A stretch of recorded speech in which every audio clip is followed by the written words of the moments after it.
Telangana CM Revanth Reddy నేతృత్వంలోని Telangana rising ప్రతినిధి బృందం జపాన్లో పెట్టుబడుల వేట కొనసాగిస్తోంది. ఇందులో భాగంగా ప్రముఖ సంస్థలైన టయోటా, తోషిబా, ఏసీఎస్, ఎన్టీఈ కంపెనీలతో పలు కీలక ఒప్పందాలు చేసుకున్నారు. 10,500 కోట్లతో ఏఐ డేటా సెక్షన్ క్లస్టర్ ఏర్పాట్లకు ఒప్పందం కుదుర్చుకుంది. ఎన్టీటీ డేటా, నెయిసా సంస్థలు సంయుక్తంగా ఈ డేటా సెంటర్ క్లస్టర్ను ఏర్పాటు చేయనున్నాయి. ఈ ఒప్పందంతో భాగంగా టోక్యోలో సీఎం రేవంత్ రెడ్డి సమక్షంలో త్రైపాక్షిక ఒప్పందాలపై ప్రభుత్వ అధికారులు, సంస్థల ప్రతినిధులు సంతకాలు చేశారు. మరోవైపు రుద్రారంలో 562 కోట్లతో మరో పరిశ్రమ ఏర్పాటుకు తోషిబా ఒప్పందం చేసుకుంది. సీఎం రేవంత్ రెడ్డి సమక్షంలోనే తోషిబా అనుబంధ సంస్థ టీటీడీఐ ప్రతినిధులు ఎంఓయూఐలపై సంతకాలు చేశారు. విద్యుత్ సరఫరా, పంపిణీ రంగంలో పెట్టుబడులు ఆవిష్కరణకు ఈ ఒప్పందం జరిగింది. రుద్రారంలో ఇప్పటికే ఈ సంస్థ 2 ఫ్యాక్టరీలను నిర్వహిస్తోంది. ఈ భారీ పెట్టుబడులపై సీఎం రేవంత్ హర్షం వ్యక్తం చేశారు. ఇక ఇదే అంశంపై పూర్తి సమాచారాన్ని మా అవుట్పుట్ ఎడిటర్ వెంకట్ అందిస్తారు. వెంకట్, చెప్పండి. లో ఉన్న తెలంగాణ రైజింగ్ ప్రతినిధుల బృందం పెట్టుబడుల వేట కొనసాగిస్తూ ఉంది. నిన్న మరుబెని అనే కంపెనీ, చాలా పెద్ద కంపెనీ, జపాన్ చెందినటువంటి మరుబెని అనే కంపెనీ చాలా పెద్ద కంపెనీతో ఒప్పందాలు కూర్చుకుంది. అది ఫ్యూచర్ సిటీకి మరుబెని కంపెనీ ఒక ఆయుధం కాబోతుందని హర్షం వ్యక్తం చేయడం కూడా జరిగింది. ప్రధానంగా 600 ఎకరాల్లో ఒక ఇండస్ట్రియల్ పార్క్ కూడా చేపట్టేందుకు సిద్ధంగా ఉంది. అంతేకాదు 30,000 మందికి ఉపాధి అవకాశాలు కూడా కల్పించడానికి మరుబెని కంపెనీతో ఎంఓయూ చేసుకున్నట్టుగా అర్థమవుతుంది. ఈరోజు జైకా అనే కంపెనీ, మరో పెద్ద కంపెనీతో ఒప్పందం చేసుకున్నారు. ఆ కంపెనీతో కూడా వేలాది కోట్లకు సంబంధించినటువంటి మెమోరాండం ఆఫ్ అండర్స్టాండింగ్ ఎంఓయూ కూడా కుదుర్చుకోవడం జరిగింది. సో అంటే ఆ జపాన్ నుంచి తెలంగాణలో పెట్టుబడులు ఆహ్వానించడం జరిగింది. ఆల్మోస్ట్ చాలా రంగాల్లో సంబంధించి లైఫ్ సైన్సెస్ కావచ్చు, టెక్స్టైల్స్ కావచ్చు, ఎలక్ట్రానిక్ వెహికల్స్ కావచ్చు, డేటా సెంటర్స్ కావచ్చు, లాజిస్టిక్స్, ఇలా రకరకాల రంగాల్లోకి జపాన్ నుంచి పెట్టుబడులు ఆహ్వానించడం జరిగింది. సదరు కంపెనీలన్నీ కూడా కొంత హర్షం వ్యక్తం చేయడం జరిగింది. ఈరోజు పర్యటనలో భాగంగా జైకా కంపెనీతో మీటింగ్ అనంతరం కూడా భారత్ జపాన్ భాగస్వామ్య సదస్సు ఒకటి జరిగింది. ఆ సదస్సులో కూడా చాలా కంపెనీలతో మాట్లాడడం, కానీ ముఖ్యమంత్రి రేవంత్ రెడ్డి మాట్లాడడం, ఒప్పందాలు కూర్చుకోవడం, 2 దేశాలు చెందినటువంటి అంటే అఫ్కోర్స్ మన భారతదేశాన్ని తెలంగాణ అనేది దేశంలో భాగం కాబట్టి భారత్ని రిప్రజెంట్ చేస్తున్నట్టుగానే ఉంటుంది. కాబట్టి అక్కడ 2 దేశాలు చెందినటువంటి ప్రతినిధులు ఎంఓఏలు కూర్చుకోవడం, సంతకాలు చేయడం కూడా జరిగింది. సో పెద్ద ఎత్తున పెట్టుబడులు తీసుకొచ్చేందుకు మాత్రం స్పష్టమైనటువంటి ప్రణాళికతో ముందుకెళ్తున్నట్టు అర్థమవుతుంది. జైకా కంపెనీతో ఒక ప్రతిపాదన కూడా పెట్టడం జరిగింది. మెట్రో 2, 3వ దశ సంబంధించినటువంటి విస్తరణ పనుల కోసం 11,693 కోట్ల రూపాయల మేర రుణ సాయం అందించాల్సిన అవసరం ఉందని ఆ ప్రతిపాదన కూడా, అంటే ఎంఓయూ అండర్స్టాండింగ్లో కొన్ని ఒప్పందాలు అండర్స్టాండింగ్లో మనకి జనరల్గా కొన్ని కండిషన్స్, టర్మ్స్ అని ఉంటాయి. కాబట్టి వాటిలో భాగంగా ఈ కండిషన్ కూడా మెట్రో 2, 3 దశ విస్తరణ పనుల కోసం ఖచ్చితంగా ఇంత మొత్తంలో 11,693 కోట్ల రూపాయల రుణాన్ని అందించాల్సిన అవసరం ఉందని జైకా కంపెనీకి ఒక ప్రతిపాదన కూడా పెట్టడం జరిగింది. సో ఓవరాల్గా కొంత ఫలవంతంగానే కొనసాగుతుంది తెలంగాణ రైజింగ్ ప్రతినిధుల బృందం జపాన్లో అనుకొని భావించాల్సిన అవసరం ఉంది. ఇప్పటికే వేలాది కోట్ల రూపాయల పెట్టుబడులు కొన్ని వివిధ రంగాల్లోకి సంబంధించిన పెట్టుబడులు పెట్టేందుకు ఆయా కంపెనీలు కూడా వెల్కమ్ చేసి ఆహ్వానించాయి. ఎంఓఏలు కూడా ముగిశాయి. కాబట్టి కొంత నిన్న ఈ రోజుతో పోల్చుకుంటే నిన్న చాలా పెద్ద మరుబెని అనేది చాలా పెద్ద కంపెనీ. ఏదంటే సీఎం ఏదైతే ఫ్యూచర్ సిటీగా చెప్తున్నారు, ఫ్యూచర్ సిటీ నిర్మిస్తామని ఏదైతే గతంలో చాలా స్పష్టంగా చెప్పారో, ఆ సిటీకి ఈ మరుబెని అనే కంపెనీ ఒక పెద్ద అసెట్ కాబోతుందని, దాని తగ్గట్టుగానే వారితో చర్చలు జరిగాయని కూడా రేవంత్ రెడ్డి హర్షం వ్యక్తం చేయడం జరిగింది. ఈరోజు జరిగిన సదస్సులో కూడా ఖచ్చితంగా ఈ 2 దేశాల మధ్య జపాన్, ఇండియా, అంటే జపాన్ పర్టికులర్గా తెలంగాణ రాష్ట్రంతో ఉన్నటువంటి చేసుకున్నటువంటి ఒప్పందాలు మున్ముందు ఖచ్చితంగా రాష్ట్ర అభివృద్ధికి, అదేవిధంగా దేశం యొక్క సమగ్రత, దేశం యొక్క అభివృద్ధి కూడా చెందేందుకు ఉపయోగపడుతుందని రేవంత్ రెడ్డి హర్షం వ్యక్తం చేయడం జరిగింది. సో ఓవరాల్గా ఈ సదస్సు అయితే జపాన్లో తెలంగాణ రైజింగ్ ప్రతినిధుల బృందం యొక్క పర్యటన మాత్రం కొంత యాక్సెప్టబుల్గా వెల్కమింగ్ ఫ్యాక్టర్గా చూడాల్సిన అవసరం ఉంది. చాలా కంపెనీలు చాలా వివిధ రంగాల్లో పెట్టుబడులు పెట్టేందుకు ముందుకు వస్తున్నాయి. కాబట్టి కొంత తెలంగాణ రాష్ట్ర ప్రభుత్వం హర్షం వ్యక్తం చేస్తున్న పరిస్థితి కనిపిస్తుంది. మాజీ సీఎం వైఎస్ జగన్ కు ఈడీ షాక్ ఇచ్చింది. 800 కోట్ల విలువైన ఆస్తులను ఈడీ అటాచ్ చేసింది. 14 ఏళ్లుగా కొనసాగుతున్న మనీ లాండరింగ్ కేసులో 800 కోట్ల రూపాయల విలువైన భూములు, షేర్లను జప్తు చేసినట్లు ఈడీ ప్రకటించింది. 2009-10లో నమోదైన అవినీతి ఆరోపణల కేసులో భాగంగానే ఈ చర్యలు తీసుకున్నట్టుగా తెలుస్తోంది. ఎంపీగా ఉన్నప్పుడు జగన్ కంపెనీలకు లాభాలు కలిగించినందుకు వ్యాపార సంస్థల నుంచి లాభాలు పొందారని ఆరోపణలు ఉన్నాయి. హైదరాబాద్, బెంగళూరు నగరాల్లో ఉన్న భూములు, అదే అదేవిధంగా కొన్ని కంపెనీల్లో ఉన్న వాటాలను కూడా అటాచ్ చేసినట్లుగా సమాచారం. ఈ ఆస్తులు జగన్ వ్యక్తిగతం కంటే ఎక్కువగా ఆయన కుటుంబం, సంబంధిత కంపెనీలు, సహచరుల పేరుతో ఉన్నట్టుగా గుర్తించారు. ఇప్పటికీ ఈ కేసులో సిబిఐ విచారణ కొనసాగుతుంది. ఇక రైట్కి ఇదే అంశానికి సంబంధించి పూర్తి అప్డేట్స్ మా ప్రతినిధి ప్రకాష్ అందిస్తారు. ప్రకాష్. ఎస్ మమత, గుడ్ ఈవినింగ్. మనం చూసుకున్నట్టయితే ఆంధ్రప్రదేశ్ మాజీ సీఎం ముఖ్యమంత్రి వైఎస్ జగన్మోహన్ రెడ్డికి ఈడీ ఎన్ఫోర్స్మెంట్ డైరెక్టరేట్ భారీ షాక్ ఇచ్చిందనే చెప్పుకోవాలి. 14 ఏళ్ల క్రితం నమోదైన మనీ లాండరింగ్ కేసులో ఈడీ తాజాగా 800 కోట్ల విలువైన ఆస్తులు అటాచ్ చేసినట్టు మనకైతే తెలుస్తుంది. ఈ కేసు నేపథ్యంలో మనం చూసుకున్నట్టయితే ఈ కేసు 2011లో సిబిఐ నమోదు చేసి అవినీతి ఆరోపణల కేసుకు సంబంధించినదని ఏదైతే దాల్మియా సిమెంట్ డిసిబిఎల్ అయితే ఉందో సంస్థ జగన్ ప్రమోటర్ గా ఉన్న రఘురామ్ సిమెంట్ లిమిటెడ్ కు దాదాపు 95 కోట్లను పెట్టుబడిగా పెట్టింది అని మనకు తెలుస్తుంది. దీని ప్రతిఫలంగా జగన్ తన తండ్రి అప్పటి ముఖ్యమంత్రి వైఎస్ రాజశేఖర రెడ్డి గారిని అతని ఇన్ఫ్లుయెన్స్ అయితే ఉపయోగించుకొని కడప జిల్లాలో దాదాపు 407 హెక్టార్ల లైమ్ స్టోన్ మైనింగ్ లీజు దాదాపు డిసిబిఎల్ మంజూరు చేయించారనే ఆరోపణలు కూడా తీవ్రంగా వినిపిస్తున్నాయి.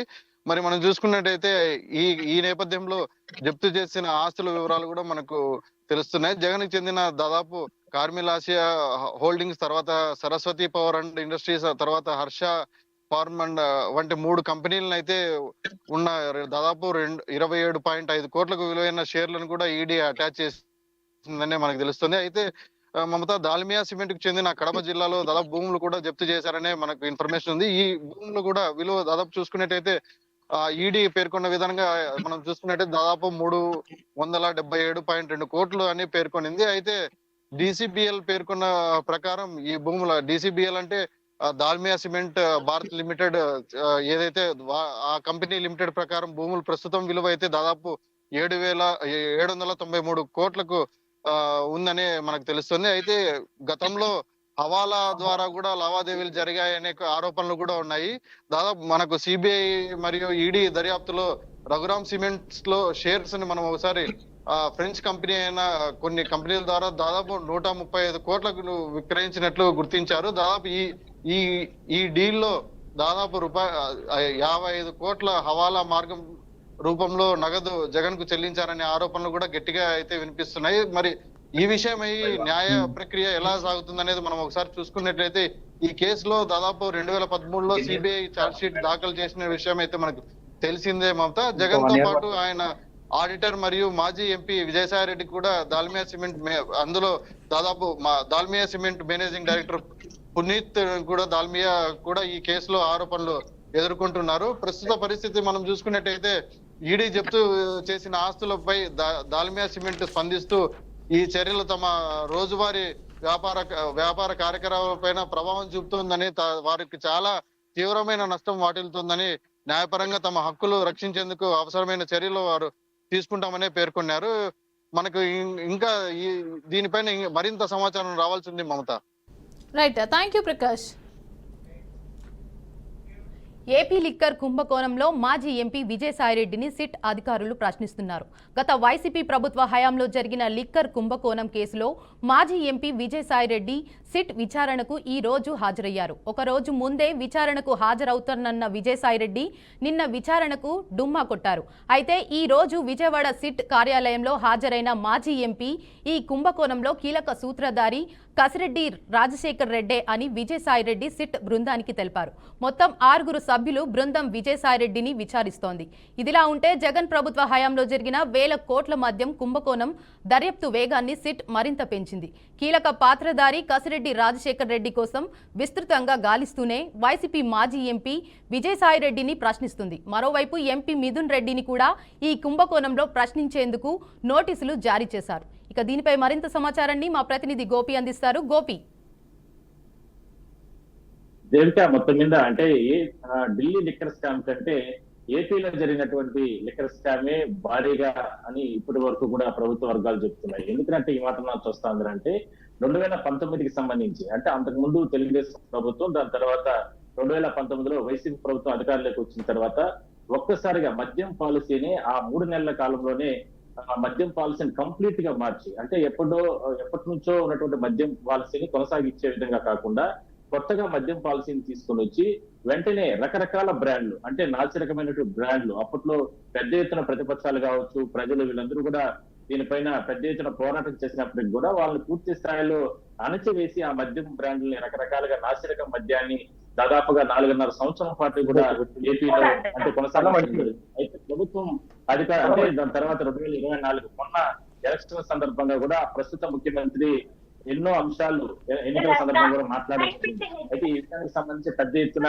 అంటే ప్రభుత్వం ఏర్పాటైన తర్వాత దీనిపై పూర్తి స్థాయి విచారణ చెప్పిన తర్వాత కూటమి ప్రభుత్వ అధికారులకు వచ్చిన తర్వాత మొత్తం మీద ప్రస్తుతానికి ఏపీలో జరిగినటువంటి మద్యం పాలసీకి సంబంధించి దాని తర్వాత ఆ లిక్కర్ స్కామ్ లో ఏం మాత్రం జరిగింది, ఎవరెవరు ఉన్నారో దానిపైన పూర్తి స్థాయిలో విచారణ జరుపుతున్నారు. అదే స్థాయిలోనే శిక్షను కూడా ఏర్పాటు చేయడం జరిగింది. ఇందులో చాలా అంశాలు ఉన్నాయి. ప్రెసిడెంట్ రాజశేఖర రెడ్డి ఇందులో ప్రధాన పాత్రధారి, సూత్రధారి. ఆయన కనసనలోనే ఈ మద్యం పాలసీకి సంబంధించినటువంటి అంటే టెండర్లు కావచ్చు, దాని తర్వాత ఆ కంపెనీల ఏర్పాట్లు, దాని వెనకాల వ్యవహారాలు, కొన్ని కోట్ల రూపాయలకు సంబంధించినటువంటి లావాదేవీలు జరిగినట్లు కూడా ఇప్పటికే సిట్ గుర్తించడం జరిగింది. అందువల్లనే నిన్న అంటే ముందస్తు చర్యల్లో భాగంగా నిన్న మాజీ ఎంపీ విజయసాయి రెడ్డిని నిన్న విచారణకు హాజరవ్వాలంటున్న సిట్ అధికారులు నోటీసులు ఇచ్చినప్పటికి కూడా ఆయన ఇవాళ సిట్ అధికారుల వద్ద అంటే హాజరవ్వడం జరిగింది. ఇందులో ఇవాళ ఉదయం నుంచి కూడా సాయంత్రం వరకు జరిగే సిట్ విచారణలో ఎన్నో అంశాలని సిట్ అధికారులు విజయసాయి రెడ్డిని అడిగినప్పటికీ కూడా చాలా వరకు కూడా ఆయన సమాధానాలు దాటవేయడం జరిగింది. ఇవన్నీ నాకు తెలియదు, నాకు గుర్తులేదు, అయితే రకరకాల కామెంట్స్ చేసి కూడా అంటే ఆ ప్రశ్నలకి అన్నిటికీ ఎక్కడ కూడా కొన్నిటికి సమాధానం చెప్పలేనట్లు కూడా తెలుస్తా ఉంది. అయితే ఇందులో ప్రతి అంశంలో కూడా అంటే ఆయన చెప్పిన సమాధానాలు ప్రతి దాంట్లో కూడా కసిరెడ్డి రాజశేఖర రెడ్డి పేరే ప్రధానంగా ఎక్కువగా అంటే చెప్పడం జరిగింది. ఇదే కాకుండా మాజీ మంత్రి పెద్దిరెడ్డి రామచంద్రారెడ్డి కొడుకు ప్రస్తుత ఎంపీ మిథున్ రెడ్డి కూడా ఈ మధ్య కాలంలో కూడా సిట్ అధికారులు నోటీసులు ఇవ్వడం జరిగింది. అయితే ఇందులో చాలా మంది ఉన్నారు, చాలా మంది పెద్ద తలకాయలు ఉన్నారు. వాళ్ళందరినీ కూడా విచారణ చేస్తే తప్ప వాస్తవాలన్నీ కూడా బయటకు వచ్చే అవకాశం లేదు.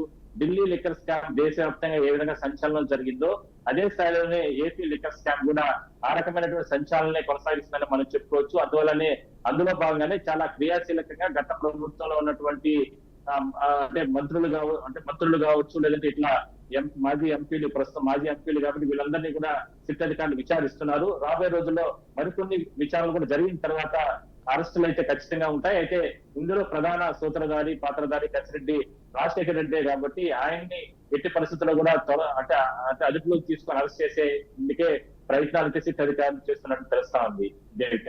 Right, thank you Gopi. Chhattisgarh Narayanpur జిల్లాలో మావోయిస్టులు భద్రతా బలగాల మధ్య ఎదురుకాల్పులు జరిగాయి. మావోయిస్టుల స్థావరాలపై భద్రతా బలగాలు దాడి చేశాయి. మావోయిస్టులపై జరిపిన కాల్పుల్లో మావోయిస్టులు మృతి చెందారు. మావోయిస్టుల కంచుకోట అబుష్మడ్లో మడ్ బహాచో పేరుతో భద్రతా బలగాలు కాల్పులు జరిపాయి. ఈ కాల్పుల నేపథ్యంలో పలువురు మావోయిస్టులు మృతి చెందారని, సంఘటనా స్థలంలో మావోయిస్టులకి సంబంధించిన ఆయుధాలు, వస్తు సామాగ్రిని స్వాధీనం చేసుకున్నామని పోలీసు అధికారులు తెలిపారు.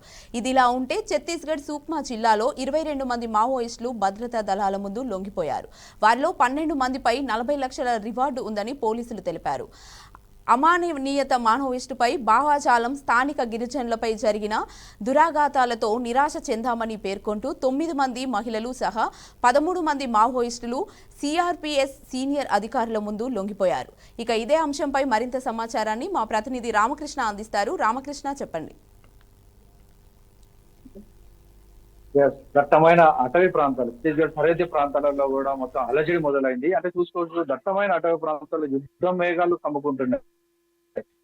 గత 3 నెలల నుంచి చూసుకుంటే అయితే ఛత్తీస్గఢ్ దట్టమైన అటవీ ప్రాంతాల్లో అనేక మంది మావోయిస్టులు కూడా హతమవుతున్న పరిస్థితి నెలకొన్నది. అంటే చూసుకోవచ్చు, మావోయిస్టులను టార్గెట్ చేస్తూ ఛత్తీస్గఢ్ సరిహద్దు ప్రాంతం, సరిహద్దు ప్రాంతాలలో, తెలంగాణ రాష్ట్ర సరిహద్దు ప్రాంతం, ఆంధ్ర సరిహద్దు ప్రాంతాల్లో ఉన్న ఈ మావోయిస్టులు కంచుకోటగా ఉన్న ఈ ఛత్తీస్గఢ్ ప్రాంతంలో పెద్ద ఎత్తున ఇటు సిఆర్పిఎఫ్, డిఆర్జీ దళాలు మొత్తం దట్టమైన అటవీ ప్రాంతాన్ని జల్లెడ పడుతున్న పరిస్థితి నెలకొన్నది. దీంతో చూసుకోవచ్చు, మావోయిస్టులు అయితే ఎక్కువ సంఖ్యలో కూడా చనిపోతున్న పరిస్థితి నెలకొన్నది. చూసుకోవచ్చు, ఇటు ఛత్తీస్గఢ్ సరిహద్దు ప్రాంతాల్లో కాంకేర్, బీజాపూర్ ఈ ప్రాంతాలలో అయితే బేస్ క్యాంపులు కూడా ఏర్పాటు చేసుకొని మావోయిస్టులని టార్గెట్ చేస్తూ కూడా పోలీసులు, అంతేకాకుండా డిఆర్జీ జవాన్లు కూడా దట్టమైన అటవీ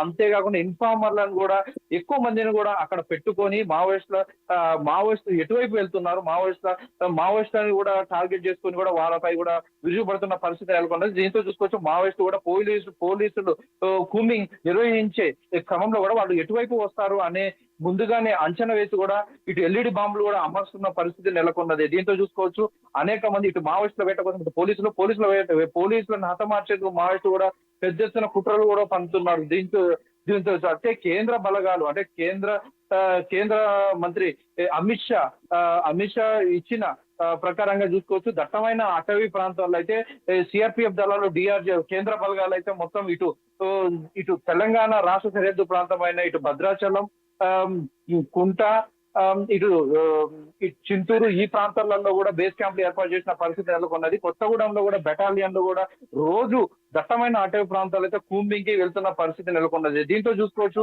మావోయిస్టులు ఈ దట్టమైన అటవీ ప్రాంతాలు అంటే ఛత్తీస్గఢ్ కంచుకోటగా ఉన్న ప్రాంతాల్లో మావోయిస్టులు తరచు ఎదురు పట్టంతా కూడా ఈ ఎన్కౌంటర్లు అయితే చోటు చేసుకుంటూ ఉన్నది. చూసుకోవచ్చు మనం వారం రోజుల క్రితం కూడా పెద్ద ఎత్తున మావోయిస్టులు సుమారుగా 80 మందికి పైగా కూడా మావోయిస్టులు కొత్తగూడెం SP ముందు కూడా లొంగిపోయిన పరిస్థితి నెలకొన్నది.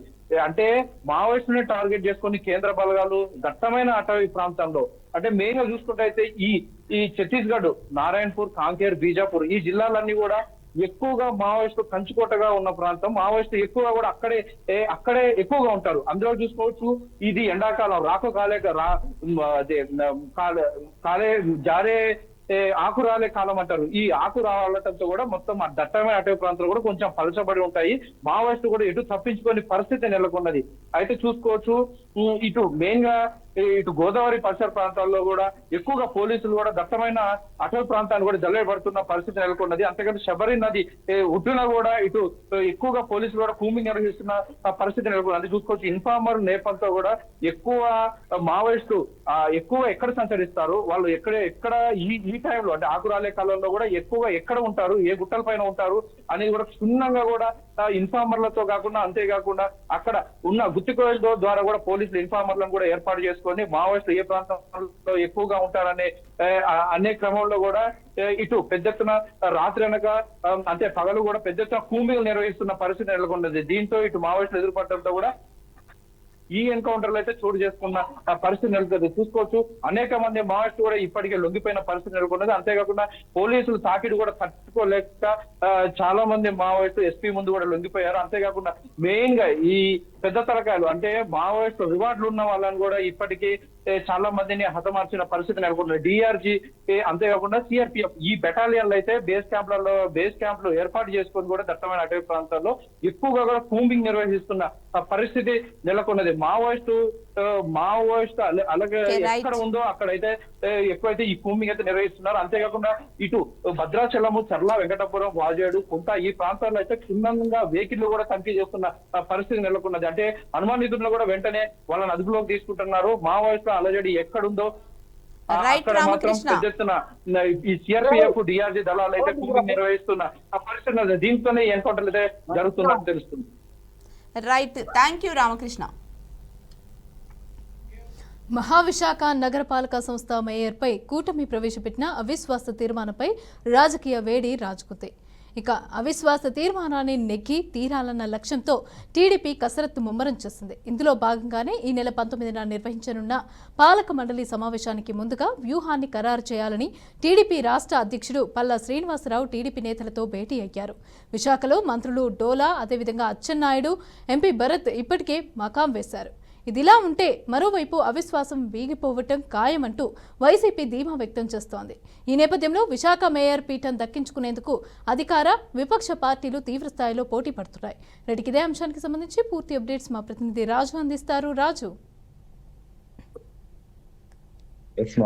ఇప్పుడు చెప్పుకోవచ్చు, ఎందుకంటే విశాఖలో రాజకీయ వేడి రాజుకుందని చెప్పుకోవచ్చు. ఎందుకంటే జీవీఎంసీ పీఠాన్ని ఎవరు కవిసం చేసుకోబోతున్నారు అనేది మాత్రం ప్రధాన అంశంగా కూడా చర్చలోకి వస్తున్న పరిస్థితి అయితే కనిపిస్తుంది. అంటే ఒకవైపు వైఎస్ఆర్ కాంగ్రెస్ పార్టీ యథావిధిగా ఎవరైతే మేయర్ ని గొలగని హరి వెంకట కుమార్ ఉన్నారో ఆవిడే కొనసాగుతారంటూ కూడా ధీమా వ్యక్తం చేస్తున్న పరిస్థితి కనిపిస్తుంది. మరోవైపు చూసుకునేటప్పటికీ కూటమి మాత్రం లేదు. ఎందుకంటే 74 మంది సభ్యుల మద్దతు తమకు ఉంది కనుక తప్పకుండా తామే అయితే ఈ పీఠాన్ని కైవసం చేసుకుంటామంటే చెప్తున్నారు. అంటే ఇరు పార్టీలు కూడా ఇటు కూటమి కావచ్చు, అటు వైఎస్ఆర్ కాంగ్రెస్ పార్టీ కావచ్చు, మొత్తానికి ఏది ఏమైనా సరే రేపు జరగబోతున్న ఈ యొక్క మేయర్కి సంబంధించినంత అవిశ్వాస తీర్మానంలో ఒకరిపై ఒకరు వాళ్ళ యొక్క విశ్వాసాలు బట్టి అయితే చూసుకుంటే ఎవరికి వాళ్ళే గెలుపొందుతామంటూ కూడా వాళ్ళ అంటే నమ్మకంతో అయితే ఉన్న పరిస్థితి కనిపిస్తుంది. వాళ్ళంతా కూడా ధీమా వ్యక్తం చేస్తున్న పరిస్థితి కనిపిస్తుంది. కానీ ఇక్కడున్న పరిస్థితి వాస్తవ రూపం చూసినట్లయితే మాత్రం మొత్తం విశాఖపట్నంలో 94 మంది కార్పొరేటర్లు ఉన్నారు. 94 మందిలో ఇప్పటికే 74 మంది వరకు కూడా కూటమి ప్రభుత్వానికి అంటే జనసేన కావచ్చు, బీజేపీ కావచ్చు, అదేవిధంగా టీడీపీ కావచ్చు, కూటమికి సంబంధించినంత వరకు వాళ్ళంతా కూడా జైకొట్టిన పరిస్థితి కనిపిస్తుంది. అయితే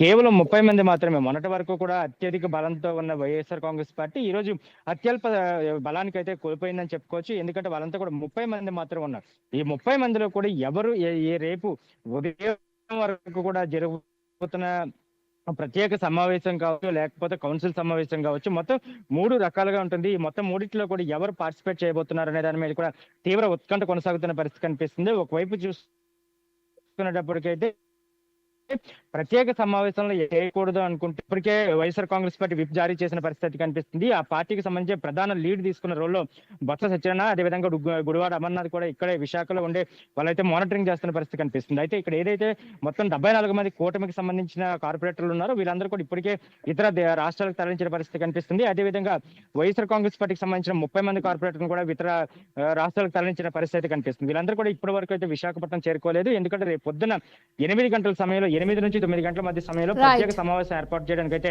జరుగుతుంది. కానీ ఆ సమావేశానికి ఏర్పాటు కావడానికి కూడా ఈ రోజు రాత్రి 9 గంటల తర్వాత వీళ్ళంతా కూడా విశాఖపట్నం చేరుకోబోతున్నారు. అయితే విశాఖపట్నం వచ్చిన తర్వాత ఇప్పుడు వరకు బలం లేదనుకున్న కూటమికి సంబంధించినంత వరకు బలం బాగా పుంజుకుందని చెప్పుకోవచ్చు. అయితే ఈ బలానికి సంబంధించినంత వరకు మెజారిటీ స్థానాలు అయితే గెలుపొందబోతున్నాము. ఎందుకంటే పూర్తిగా చూసుకుంటే కౌన్సిల్ కి సంబంధించినంత వరకు మొన్న స్థాయి సంఘ ఎన్నికల్లో కావచ్చు మొత్తం 10 స్థానాలు కూడా గెలుచుకున్నాం కనుక ఈసారి కూడా మేయర్ పీఠాన్ని కూడా అవిశ్వాస తీర్మానం పెట్టిన తర్వాత తీర్మానం తను నెగ్గి తీరుతామంటే కూడా కూటమి ప్రభుత్వం అయితే ఇప్పుడు అంటే వారి నాయకులు కానీ కూటమి ప్రభుత్వం కానీ ఆలోచన చేస్తున్న పరిస్థితి కనిపిస్తుంది. కేవలం 30 మంది మాత్రమే ఉన్న వైఎస్ఆర్ కాంగ్రెస్ పార్టీ అదే ధీమా వ్యక్తం చేస్తున్న పరిస్థితి కనిపిస్తుంది. మేము కూడా నెగ్గి తీరుతాము, ఎందుకంటే మాకైతే సంబంధించినంత వరకు సభ్యుల బలం ఉందంటూ కూడా చెప్పుకొస్తున్నారు. అయితే ఇదంతా కూడా ఈగిపోవడం అనేది మాత్రం పక్కన పెట్టినట్లయితే మాత్రం విశాఖ జీవీఎంసీ వేదిక రాజకీయ వేడి చర్చలు అయితే కొనసాగుతాయని చెప్పుకోవచ్చు. గత 15 రోజుల నుంచి కూడా ఒకవైపు కార్పొరేటర్లు, అదేవిధంగా ఎమ్మెల్యేలు, అదేవిధంగా సెకండ్ గ్రేడ్ నాయకులతో పాటు ప్రతి ఒక్కరు కూడా పూర్తిగా కూడా ఇది విశాఖ జీవీఎంసీ మేయర్ పీఠంపై కన్నువేసిన పరిస్థితి కనిపిస్తుంది. ఎవరైతే జీవీఎంసీ మేయర్ గా కొనసాగుతున్న గొలగానే హరివెంకట కుమార్ ఉన్నారో అయితే ఈవెన్ దించిన తర్వాత కూటమి ప్రభుత్వానికి సంబంధించినంత వరకు పీలా శ్రీనివాస్ కి ఇవ్వాలంటూ కూడా ఒక ప్రతిపాదన అయితే ఇప్పటికే కూటమి ప్రభుత్వం పెట్టినట్టు కనిపిస్తుంది. అయితే right, thank you Raju.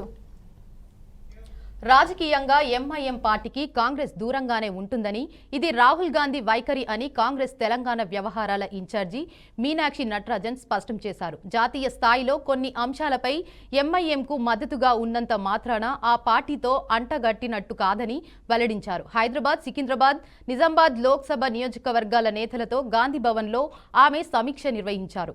MIM పార్టీకి ప్రాధాన్యం ఇవ్వడంపై అజారుద్దీన్, ఫిరోజ్ ఖాన్ తదితర నేతలు ఈ సమావేశంలో అభ్యంతరం వ్యక్తం చేశారు.